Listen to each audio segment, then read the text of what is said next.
Assalamualaikum warahmatullahi wabarakatuh. Pada pertemuan kali ini kita akan membahas tentang penyusunan dan pengendalian kontrak. Penyusunan dan pengendalian kontrak ini merupakan hal yang sangat penting pada proses pengadaan. Karena dengan adanya penyusunan dan pengendalian kontrak ini, suatu proses pengadaan dapat tertulis dalam suatu bentuk kontrak. Apabila kedua belah pihak melanggar atau tidak menepati sesuatu yang telah dituliskan di kontrak, maka akan mendapatkan sanksi yang tertera juga pada kontrak tersebut. Kontrak bisa disebut juga dengan perikatan. Perikatan adalah suatu perhubungan hukum antara dua orang atau dua pihak berdasarkan mana pihak yang satu berhak menuntut pihak yang lain dan pihak yang lain berkewajiban untuk memenuhi tuntutan itu menurut Profesor Subekti. Secara umum, perikatan menurut KUHP Perdata pasal 1234 dibedakan menjadi satu, perikatan untuk memberikan sesuatu. Contohnya, pemberian sejumlah uang, memberi benda untuk dipakai atau menyewa, penyerahan hak milik atas benda tetap ataupun benda bergerak. Yang kedua, perikatan untuk berbuat sesuatu, misalnya membangun rumah atau membangun fasilitas lainnya. Yang ketiga, perikatan untuk tidak berbuat sesuatu, misalnya ada kedua belah pihak A dan B. A membuat perjanjian dengan B ketika menjual obat-obatan di apotik. Nah, tapi ketika menjual obat-obatan tersebut, A membuat perjanjian kepada B untuk tidak menjalankan usaha apotik dalam daerah yang sama. Dapat disimpulkan bahwa kontrak merupakan perjanjian dalam bentuk tertulis. Selanjutnya adalah unsur-unsur perjanjian atau kontrak. Yang pertama, adanya para pihak. Pihak-pihak di sini yaitu pihak-pihak yang dilibatkan dalam proses kontrak ini. Yang kedua, adanya persetujuan antara pihak-pihak tersebut. Persetujuan ini yaitu berupa persetujuan kehendak sepakatan antara pihak-pihak mengenai pokok perjanjian. Apa yang dikehendaki oleh pihak yang satu juga dikehendaki oleh pihak yang lainnya. Persetujuan kehendak itu sifatnya bebas, artinya tidak ada paksaan, kekhilafan ataupun penipuan. Selanjutnya yaitu adanya tujuan yang akan dicapai. Tujuan ini tujuan yang dilakukan perjanjian itu yang bersifat kebendaan atau harta kekayaan yang dapat dinilai dengan uang. Selanjutnya adanya prestasi yang akan dilaksanakan. Maksudnya suatu hal tertentu merupakan pokok perjanjian, objek perjanjian, prestasi yang wajib dipenuhi. Prestasi itu harus tertentu atau sekurang-kurangnya dapat ditentukan. Yang kelima, adanya bentuk tertentu. Bentuk tertentu ini misalnya kontrak tersebut bentuknya itu lisan atau berupa tulisan.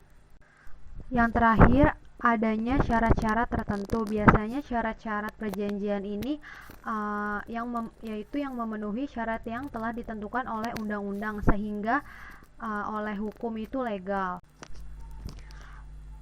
Kontrak pengadaan barang dan jasa dapat berupa yang pertama, kontrak pengadaan barang, yang kedua, kontrak pengadaan pekerjaan konstruksi, yang ketiga, kontrak pengadaan jasa konsultansi, yang keempat, kontrak pengadaan jasa lainnya. Selanjutnya, proses penyusunan kontrak barang atau jasa pemerintah. Biasanya penyusunan draft kontrak ini itu dilakukan pada tahap persiapan pengadaan sebelum dilakukannya proses lelang. Karena dokumen kontrak ini adalah bagian yang menjadi bagian dalam dokumen lelang sebagai bahan pertimbangan dan pedoman para calon supplier dalam mengajukan penawaran. Gambar tersebut itu adalah proses penyusunan kontrak pengadaan barang atau jasa pemerintah. Yang pertama, pengumuman lelang yang dilakukan oleh panitia pengadaan. Biasanya pengumuman lelang ini dilakukan oleh suatu perusahaan yang akan melakukan pengadaan barang. Yang kedua, penyusunan draft kontrak menjadi bagian dari dokumen lelang. Ini dilakukan oleh panitia pengadaan. Draft kontrak ini berisikan kebutuhan dari suatu perusahaan berikut dengan harga maksimal yang dapat perusahaan keluarkan untuk melakukan pengadaan barang. Itu tertera pada suatu draft kontrak tersebut. Nah, nantinya draft kontrak ini akan menjadi pertimbangan dan pedoman bagi para calon supplier untuk mengajukan penawarannya kepada perusahaan tersebut. Yang ketiga yaitu evaluasi dokumen penawaran, administrasi, teknis, dan biaya. Dokumen penawaran ini diberikan oleh calon supplier untuk mengajukan penawaran kepada panitia pengadaan. Panitia pengadaan ini melakukan evaluasi dokumen tersebut. Biasanya panitia pengadaan tersebut memiliki dokumen scoring atau penilaian yang nantinya digunakan sebagai bahan acuan untuk menentukan supplier mana yang cocok dengan kriteria yang perusahaan inginkan. Selanjutnya yaitu negosiasi dan klarifikasi. Jadi setelah perusahaan melakukan evaluasi terhadap dokumen penawaran dari masing-masing calon supplier, pihak perusahaan atau panitia pengadaan dari pihak perusahaan melakukan negosiasi dan klarifikasi kepada penyedia barang dan jasa. Biasanya tahap negosiasi dan klarifikasi ini di dalam ruangan tertentu yang berisi panitia pengadaan dan penyedia barang dan jasa. Jadi panitia pengadaan dan penyedia barang dan jasa itu saling bernegosiasi dan mengklarifikasikan apa-apa yang belum jelas. Proses selanjutnya yaitu penetapan pemenang lelang dilakukan oleh Pimpro atau Bakpro. Jadi setelah bernegosiasi dan klarifikasi antara panitia pengadaan dan penyedia barang atau jasa, nantinya perusahaan akan menetapkan satu pemenang yang benar-benar sesuai dengan kriteria yang perusahaan inginkan. Lalu tahap terakhir yaitu penandatanganan kontrak yang dilakukan oleh Pimpro dan penyedia barang atau jasa yang telah menang pada saat proses lelang. Untuk kegiatan praktikum pertemuan kali ini, kalian diminta untuk menyusun dokumen kontrak untuk kegiatan pengadaan salah satu komponen yang telah teridentifikasi pada beberapa praktikum sebelumnya. Untuk komponennya yaitu komponen pada pertemuan sebelumnya yaitu AC. Untuk penyusunan dokumen kontraknya secara umum seperti ini, skema bagian isi kontrak. Contohnya tuh kayak judul perjanjiannya apa, misalnya perjanjian untuk mengadakan produk AC pada PT XXX. Terus yang pertama bagian pendahuluan itu biasanya berisi pembuka, identitas pihak, penjelasan atau latar belakang kontrak.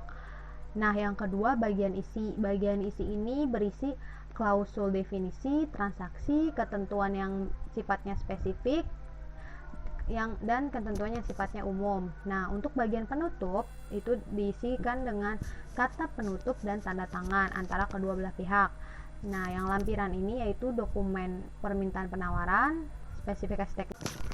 Untuk lebih jelasnya di sini ada contoh draft kontrak tentang penyedia yang berjudul penyediaan jasa seragam kebersihan daerah khusus Ibu Kota Jakarta tahun anggaran 2018. Jadi nanti kalian diminta membuat draft kontrak seperti ini. Untuk tanggalnya diisi boleh tanggal penulisan kontrak tersebut. Nah, untuk pekerjaannya ini bisa digantikan sesuai dengan komponen yang telah dicari HPS dan TCOO-nya pada pertemuan kemarin. Nah, untuk logo ini yaitu logo perusahaan Anda. Nah, pelaksana ini yaitu bukan perusahaan kalian, melainkan perusahaan supplier. Kalian bisa tulis aja perusahaan suppliernya itu apa dan alamatnya di mana. Nah, untuk harga kontrak ini merupakan harga TCOO yang paling rendah yang telah kalian hitung pada pertemuan sebelumnya, nanti dilampirkan di sini. Nah, selanjutnya ini bagian awalnya, bagian pembukanya. Ini berisi surat perintah mulai kerja Nah, di sini namanya itu misalnya ada kedua belah pihak antara yang membuat komitmen dan yang penyedia. Jadi yang membuat komitmen itu kalian. Misalnya nama kalian siapa? Di sini contohnya Faisal Muhararan Anwar. Untuk NIP-nya dan alamat serta pekerjaannya ini nanti kalian sesuaikan dengan kebutuhan kalian, dan untuk penyedianya juga seperti itu, nanti kalian sesuaikan dengan kebutuhan kalian. Pada draft kontrak ini, kalian dapat menyertakan perhitungan TCOO kalian yang nantinya digunakan sebagai maksimum batasan suatu perusahaan mengeluarkan suatu anggaran untuk pengadaan barang atau jasa, seperti yang ada di contoh ini. Terima kasih. Wassalamualaikum warahmatullahi wabarakatuh.